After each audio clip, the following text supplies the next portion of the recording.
Mesdames et messieurs, bonsoir. Très heureuse de vous retrouver dans cette édition que nous ouvrons sur ce décret des barres 2014, barre 180, barre PRG, barre SGG portant mission, attribution et organisation de la Direction nationale des produits pétroliers et dérives. Le président de la République décrète. Article 1er, la Direction nationale des produits pétroliers et dérivés a pour mission la mise en œuvre et le suivi de la politique du gouvernement dans le domaine de la commercialisation des produits pétroliers et dérivés. À cet effet, elle est particulièrement chargée de concevoir, d'élaborer et de réviser, le cas échéant, la législature, la réglementation en matière d'approvisionnement, de transport, de stockage et de vente des produits pétroliers et dérivés. Article 8, des arrêtés du ministre du Commerce fixent les attributions des divisions et des sections de la Direction nationale des produits pétroliers et dérivés, ainsi que les attributions de l'organisation des bureaux régionaux et des sections préfectorales des produits pétroliers et dérivés. Article 9, les chefs de division et de section sont nommés respectivement par arrêté et par décision du ministre du Commerce sur proposition du directeur national des produits pétroliers et dérivés. Article 10, le présent décret qui abroge toute disposition antérieure contraire prend effet à compter de sa date de signature, sera enregistré et publié au journal officiel de la République. Conakry le 11 août 2014, signé professeur Alpha Condé, président de la République. À peine rentré de Washington, où il a préparé au premier sommet USA-Afrique, le chef de l'État guinéen a tenu cet après-midi sa toute première conférence de presse depuis sa prise de fonction à la magistrature suprême. Professeur Alpha Condé était face à de nombreux journalistes de la presse nationale et internationale. Plusieurs questions d'actualité lui ont été posées. La synthèse avec Mohamed Lamine Souma. Il n'y a pas eu de questions taboues à cette conférence de presse animée par le président de la République. Ebola et le sommet États-Unis-Afrique ont été les sujets phares. Toutefois, la politique, l'économie, le social, en particulier jeunesse et emploi, ont été largement évoqués. Très à l'aise devant un parterre d'hommes de médias, professeur Alpha Condé a commencé par dire le bien fondé de sa participation au sommet États-Unis-Afrique et la moisson qu'il en a obtenue. Les résultats ont été extrêmement positifs. D'abord, la Banque mondiale s'est engagée tout de suite à mettre 200 millions de dollars. Et lorsque j'ai rencontré le président, nous avons discuté de la répartition des 200 millions. J'ai dit que le point le plus important, il a prévu 50 millions pour l'accompagnement des assistants techniques et de tout le reste, mais j'ai insisté que l'essentiel soit consacré au building capacity. Nous avons aussi l'Angleterre qui a donné 5 millions, et surtout, les Américains se sont... J'ai dit à Obama que la Banque mondiale a donné 200 millions, j'espère que les Américains vont donner 400 millions, ce que j'ai répété aussi à Kerry. Bien que les Américains n'ont pas encore annoncé des chiffres, j'espère qu'ils vont annoncer, mais ils ont pris beaucoup d'engagement pour l'envoi du personnel, l'implication des CDC, l'accélération de la recherche avant le vaccin. Étant le président en exercice de Mano River, j'ai convoqué un sommet de Mano River, le premier qui s'est tenu à Conakry, avec la participation de la directrice générale de l'OMS. Dans nos tête-à-tête, nous avons donné des directives très précises à nos différentes délégations. Et la conclusion, c'était de mettre en place 3 cercles. Le premier cercle, c'est le bec de perroquet, là où il y a eu 70% des cas de maladie. Le bec de perroquet, vous savez, c'est le point où il y a la rencontre entre la frontière de la Guinée, du Libéria et de Sierra Leone, Nongwa. Et là, les 3 chefs d'État ont décidé de sécuriser cette zone militairement avec la gendarmerie, la police et la gendarmerie, mais en même temps d'apporter assistance aux populations, tant au point de vue médical, sécuritaire, mais aussi alimentaire. Parce qu'en isolant la région, il faut qu'on apporte l'assistance, y compris alimentaire aux populations. Le deuxième cercle, c'était autour, c'est-à-dire d'avoir des kits pour pouvoir contrôler tout déplacement. Le troisième étant la surveillance quotidienne à travers le pays, des cas suspects, de tous les gens qui ont été en contact avec les personnes infectées. Et le chef d'État a donc décidé que je nous représente à ce sommet. D'une prévision de 100 millions de dollars américains par l'OMS, la Banque mondiale, elle seule, décide de donner 200 millions de dollars. Mais quelle utilisation en sera faite? Il y a 50 millions qui vont être consacrés au personnel, à tout ce qui concerne le personnel, etc. Et 150 millions, c'est building capacity, c'est-à-dire comment renforcer nos systèmes sanitaires. Je pense que cela, évidemment, on verra entre les trois États quels sont en fonction du poids et de chaque État, etc., qu'est-ce qu'on peut faire. Dans ce face-à-face avec la presse, le chef de l'État a aussi réservé une bonne place aux questions de développement. Les mines, l'industrie, l'agriculture et le commerce et bien d'autres secteurs, notamment les mesures incitatives pour attirer les investisseurs étrangers en Guinée. Pour qu'il y ait des investissements dans un pays, il y a deux conditions, la sécurité et la justice. C'est ça les deux conditions principales si un pays veut attirer des investisseurs. En résumé, cette grande première aura été une réussite. Voilà, vous suivrez l'intégralité de cette rencontre du président de la République avec les journalistes juste après cette édition. Au terme de cette rencontre avec le chef de l'État et au-delà des thèmes abordés, les hommes de médias se félicitent de cette ambiance de grande cordialité qui a régné au cours des échanges. Mahmoud Bari pour plus de détails. C'est un président de la République très détendu qui a animé sa toute première conférence de presse au Palais Sékou Touré. Près d'une centaine de journalistes de la presse nationale et internationale a pris part à cette rencontre ponctuée de sourires et de boutades.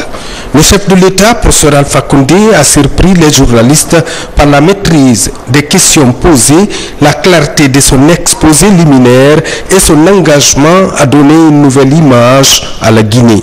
Je pense que c'était vraiment l'occasion pour nous les journalistes de poser toutes les questions d'actualité et au président c'était l'occasion également de répondre sur des questions de sujets d'actualité. Il l'a promis, il nous l'a dit, il organisera le plus souvent ce genre de rencontres pour que nous puissions échanger sur la politique d'abord nationale, ensuite la politique africaine et la politique étrangère. Au cours de cette conférence de presse, le président de la République a dit qu'il va rencontrer la presse à chaque fois que cela est nécessaire.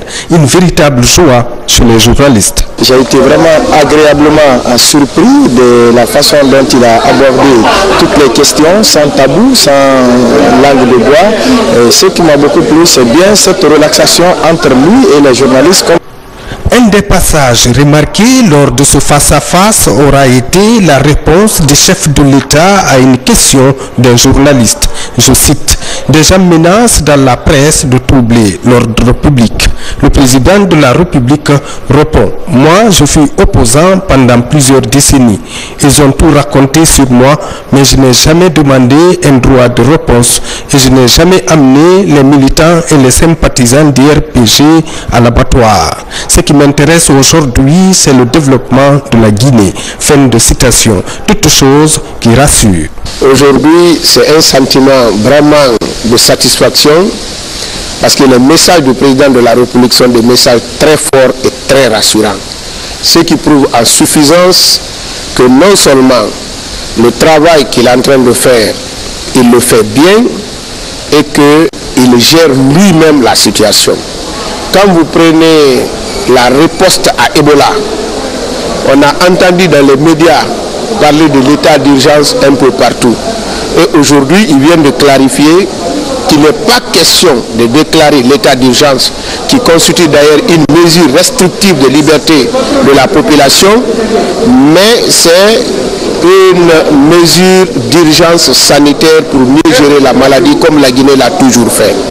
À l'analyse, le président de la République a convaincu et rassuré la presse et les hommes de médias ont quitté le palais très satisfaits de leur président. Ouvrons le chapitre Ebola, un sujet au cœur de l'actualité. Le président de la République a reçu en audience les responsables de l'Organisation mondiale de la santé et le corps diplomatique. Au centre de la rencontre, le point sur la situation de la fièvre hémorragique à virus Ebola. Plusieurs mesures sanitaires ont été prises au cours de cette audience. Sanassi Keita nous signe ce reportage. À peine entré à Conakry, après sa visite de travail aux États-Unis d'Amérique, le président de la République reçoit en audience les responsables de l'OMS et le corps diplomatique. Au menu de cet entretien qui a duré plus d'une heure d'horloge, le point sur la lutte contre la fièvre hémorragique à virus Ebola. Il y a eu un entretien effectivement entre le corps diplomatique, l'OMS et le président de la République pour faire un peu le point sur la lutte contre Ebola. Et suite à la réunion du comité d'urgence de l'OMS la semaine dernière, pour voir comment les différentes recommandations de l'OMS allaient être mises en place dans le pays. Et, le président de la République et l'équipe en charge de la lutte contre Ebola nous ont donné toutes les informations requises et qui peuvent, je pense, aider à rassurer l'opinion publique internationale de la maîtrise de la situation en Guinée. Des mesures sanitaires ont été renforcées pour combattre cette maladie. Des mesures sont de renforcer. Par exemple, au niveau des suivis de contact, il a été décidé que ceux qui sont en contact puissent rester dans leur localité respective pendant les 21 jours qu'ils se déplacent. Il a été également décidé de renforcer le contrôle sanitaire au niveau des frontières. Et nous sommes rendus compte que beaucoup de malades sont venus de l'intérieur pour infecter certaines localités de la République. Il a été également décidé de voir comment prendre des mesures d'accompagnement pour essayer de fidéliser ceux qui doivent rester sur place. Voilà un peu les quelques mesures qui ont été prises pour renforcer la riposte au niveau de l'épidémie à virus Ebola. Les frontières guinéennes restent ouvertes, mais toutes les mesures sanitaires sont prises le long de ces frontières par les autorités guinéennes en collaboration avec les partenaires médicaux pour permettre la libre circulation des personnes et leurs biens. La Chine réconforte les pays touchés par le virus Ebola. Notre pays vient de recevoir un lot de matériel de plus de 4 millions de dollars destiné au traitement et à la désinfection des localités où sévit cette épidémie. Ces kits sanitaires seront partagés entre les 3 pays du fleuve Mano affectés par le virus Ebola. Mabintila Issouma, reportage. Après 40 heures de vol, le China Cargo Airlines atterrit sous le tarmac de l'aéroport international de Conakry-Bessia. À bord, 80 tonnes de matériel sanitaire, dont 24 tonnes destinées à la Guinée. Ces kits médicaux sont offerts par la République populaire de Chine pour aider le gouvernement guinéen dans la lutte contre le virus Ebola. En réponse à l'appel lancé par son Excellence le professeur Alpha Conté, président de la République de Guinée et de la directrice générale de l'OMC, le gouvernement chinois a décidé d'accorder un nouveau tour de matériel médical de 24 tonnes en faveur du gouvernement guinéen dont la valeur s'évalue à 10 millions de yuans renminbi, soit 1,6 millions de USD. Et enverra une équipe médicale composée de 3 experts médicaux de secours pour aider la Guinée dans la lutte contre l'épidémie, tout en donnant des instructions sur place aux médecins guinéens sur l'utilisation de ces matériels. Ce matériel sanitaire, venu en Guinée par avion spécial, est une première depuis l'apparition de l'épidémie, rappelle le ministre de la Coopération internationale. Ce geste consolide davantage les relations sino-guinéennes. L'arrivée de cet avion de soutien, cet avion de solidarité, cet avion d'amitié et de coopération entre nos deux peuples, vous avez œuvré avec votre équipe pour que la Chine soit le premier pays à envoyer un avion avec ses matériels médicaux devant permettre les agents de santé de pratiquer leur métier dans la sécurité et dans une protection aussi tabarée. Nous vous remercions, monsieur l'ambassadeur. Nous vous demandons de bien vouloir transmettre au peuple, aux autorités chinoises, tout le remerciement du peuple de Guinée pour cette contribution tangible, historique, que tous les Guinéens et Guinéennes apprécient à sa juste valeur. Composé de matériel de protection, de produits pharmaceutiques et de désinfectants, ces kits sanitaires seront aussi acheminés vers le Libéria et la Sierra Leone, deux autres pays de l'Union du fleuve Mano touchés par le virus Ebola. Autre don, face à cette épidémie, la direction de la société Ashanti Anglo-Gold de Guinée, SAG, vient de faire don d'un important lot de matériel et de médicaments aux autorités sanitaires de Sigiri, un geste qui vient appuyer les efforts du gouvernement à contenir la propagation du virus Ebola. Fodé Bangali Fofana. Cette préfecture de Sigiri est la toute première dans la région administrative de Kankan à enregistrer le tout premier cas de la fièvre hémorragique Ebola depuis son apparition dans notre pays. Et c'est dans le cadre de la gestion de cette effroyable maladie que la direction de la SAG, soucieuse de parvenir à contenir très rapidement la propagation de l'épidémie, est venue apporter sa modeste contribution au service de santé de Sigiri à travers la direction préfectorale de la santé. C'était un grand honneur pour ces cadres de la société Ashanti Anglo-Gold de Guinée de présenter ce lot de matériel et de médicaments aux autorités préfectorales et communales de Sigiri pour appuyer les efforts du gouvernement. Il s'agit de matériel de protection et de prévention comme les solutions de lavage de mains, les gants, les papiers hygiéniques et tant d'autres. La contribution qu'on fait n'est qu'une goutte d'eau dans l'océan et qu'on espère qu'elle ne s'arrête pas là. Bien sûr que nous prions l'aide de Dieu que cette épidémie ne puisse pas évoluer plus loin que le malheureux cas qu'on a eu aujourd'hui. On peut remercier la direction de la SAG pour avoir fait ce geste important. Et franchement, ça va droit au cœur de l'autorité préfectorale. Le comité préfectoral de la Croix-Rouge guinéenne de Sigiri, en rapport avec les cadres du ministère de la Santé, de l'Organisation mondiale de la santé, sont à pied d'œuvre pour juguler l'épidémie et que les facteurs de sa propagation soient maîtrisés très rapidement au niveau de cette préfecture de Sigiri. Toujours à la page santé, les conclusions sur l'évolution des maladies cardiovasculaires en Guinée sont préoccupantes après une enquête réalisée sur 100 personnes. Selon le responsable du service de cardiologie de l'hôpital de l'Amitié sino-guinéenne, la maladie prend des proportions inquiétantes. Des précisions avec Tcherno Ousmane Diallo. C'est la première enquête du genre organisée en Guinée sur les maladies cardiovasculaires. 500 personnes à Coronti ont été consultées. Ici à Kipé, 500 autres personnes le seront également. Mais déjà, les premières conclusions de l'enquête inquiètent les spécialistes. Les gens souffrent beaucoup de ces maladies, mais ne le savent pas. Mais au cours de cette enquête, effectivement, nos hypothèses ont été confirmées. Parce qu'il y a beaucoup, presque je peux vous dire que les 80% ne savent pas qu'ils souffrent ici de ces maladies cardiovasculaires qui pourraient leur créer ici des complications les plus graves, meurtrières. Parce que nous avons constaté qu'il y a beaucoup de gens qui viennent avec les chiffres tensionnels de 260 sur 120.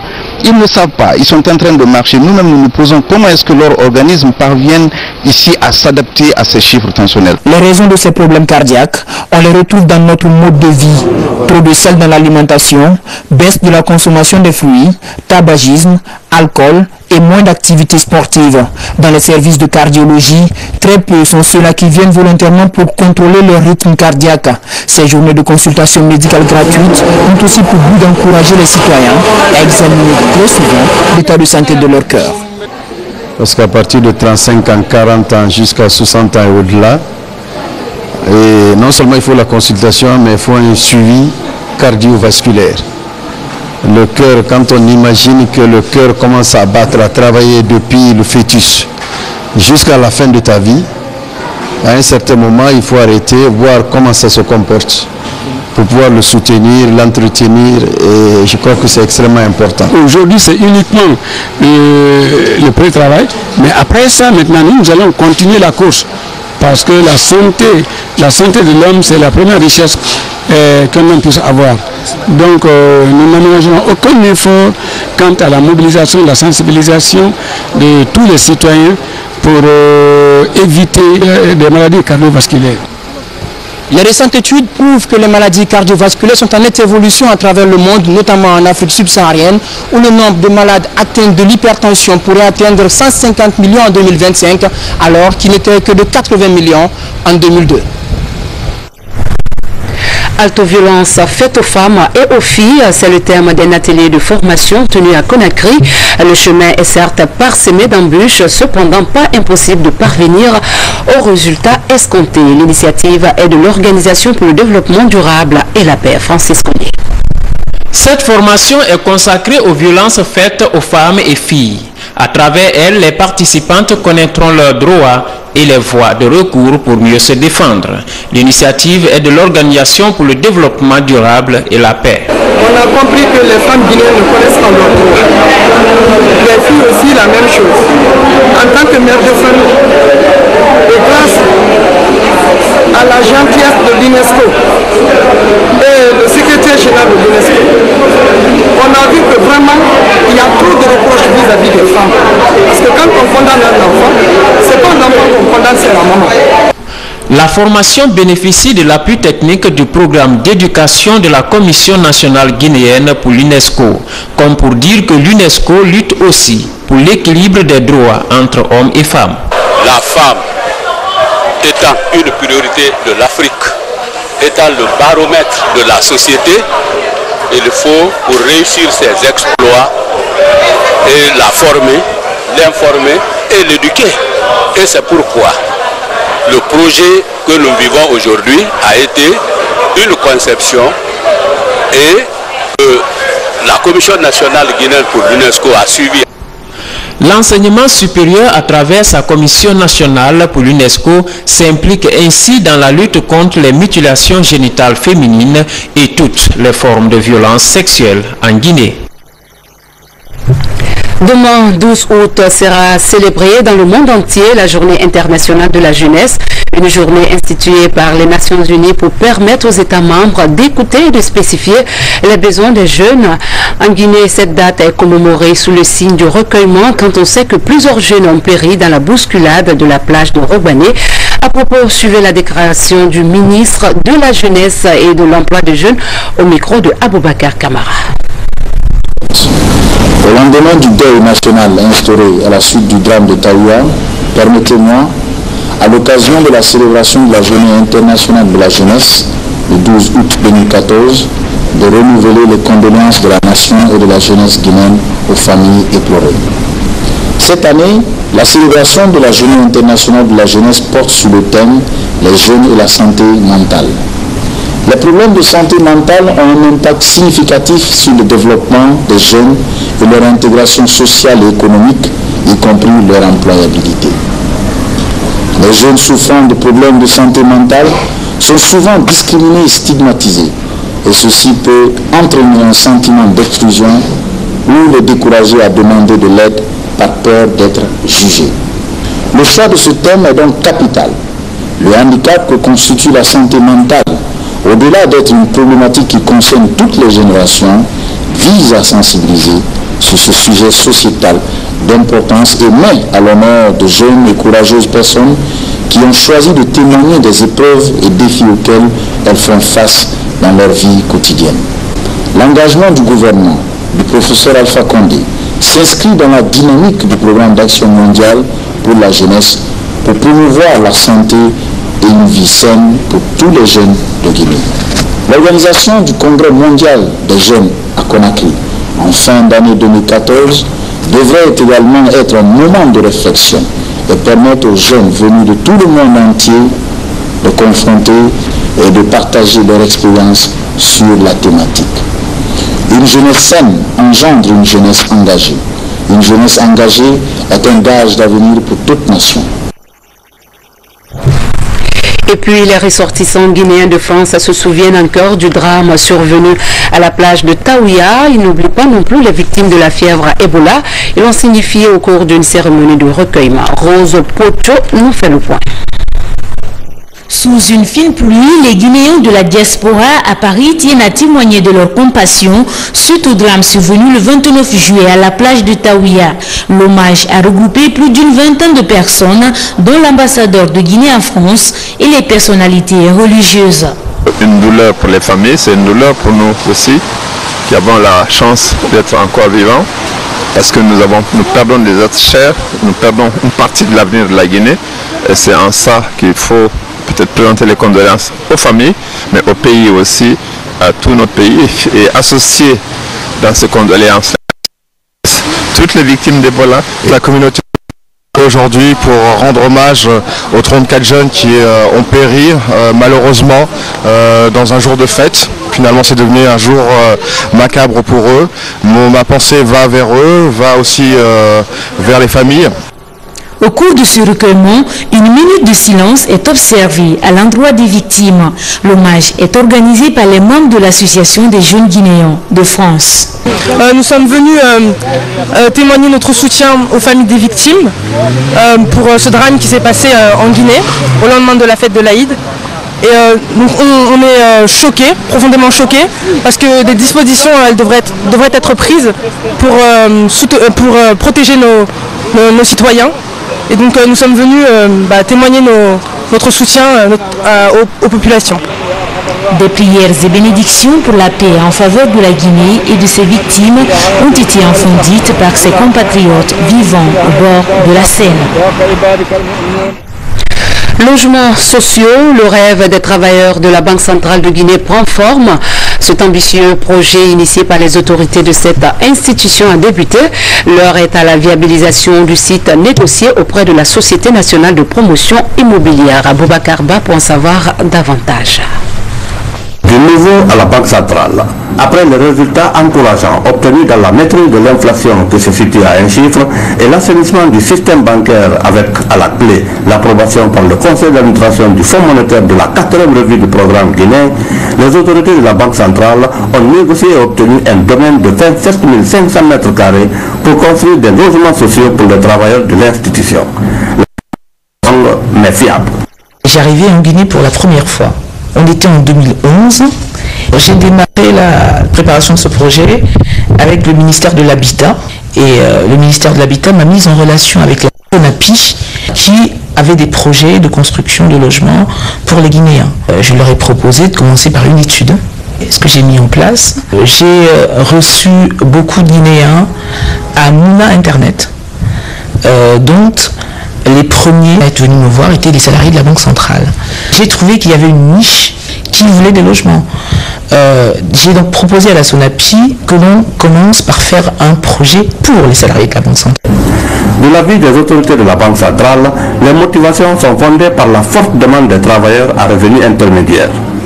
La première motivation, c'est de contribuer à l'amélioration des conditions de vie des travailleurs, mais aussi de permettre à la Banque centrale de contribuer à sa manière à la politique de changement prônée par le président de la République. Le syndicat sollicitait une amélioration du traitement des travailleurs. Alors, la Banque centrale a négocié et obtenu que l'on renonce à l'augmentation de salaire pour se porter sur l'acquisition de maisons. Ces maisons sont financées par les travailleurs eux-mêmes, mais sur la base d'un prêt que la Banque centrale leur octroie. Pour la SONAPI, Société nationale de promotion immobilière, qui a cédé ce domaine à la Banque centrale, ce projet sera un symbole dans le partenariat avec les services parapublics, privés et la SONAPI. C'est au nom du chef de l'État que nous avons autorisé vraiment que vous soyez là. On ne fait qu'exécuter tout ce qui est normal et en fonction de la vision et du vœu du président de la République qui veut un toit pour chaque Guinéen. Merci. Nous commençons par la Banque centrale. Bâtir des logements pour ces travailleurs, c'est avoir un souffle de fondateur, car là où il y a la volonté, il y a toujours un chemin. Dans l'actualité également, la directrice communale de l'action sociale de Matoto, déterminée à assainir sa juridiction, elle le matérialise en mobilisant sur fonds propres des engins lourds pour le ramassage des ordures. Elle est soutenue par des femmes volontaires qui s'engagent à l'accompagner dans ce reportage de Sekou Fernak Roman.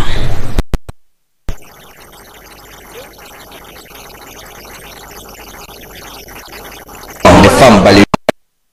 La municipalité Brava pour nettoyer les marchés de Tannery, Matuto et de Sangoya. La démarche vise à réduire les risques d'enclenchement de certaines maladies en cette saison des pluies. Quand les gens disent qu'il y a choléra, qu'il y a ceci ou cela, les maladies infectieuses, ça vient de là. C'est les ordures. Et ces ordures qui sont là aujourd'hui, ce n'est pas le gouvernement qui les a mis, c'est qui ont fait. Donc si on est là, c'est pour faire en sorte que la population sache que les ordures qu'on fabrique nous-mêmes, nous aussi, chose pour les enlever. Unis derrière Buntura, compte accompagner son action pour le bien des populations, d'où l'intérêt que trouve dans cette opération d'assainissement. Quels que soient les moyens que l'on mettra à la disposition des communes, s'il n'y a pas une volonté politique, une responsabilité, une conscience de chaque citoyen à savoir qu'il doit faire en sorte que l'adventure soit propre, l'assainissement ne sera pas une réalité. L'insalubrité des marchés affecte la ici à Matoto, les ordures jonchent le parc de stationnement des véhicules. Il y a un manque d'entretien au niveau des caniveaux et encore au niveau de la rentrée des... Tout est bloqué par les femmes vendues.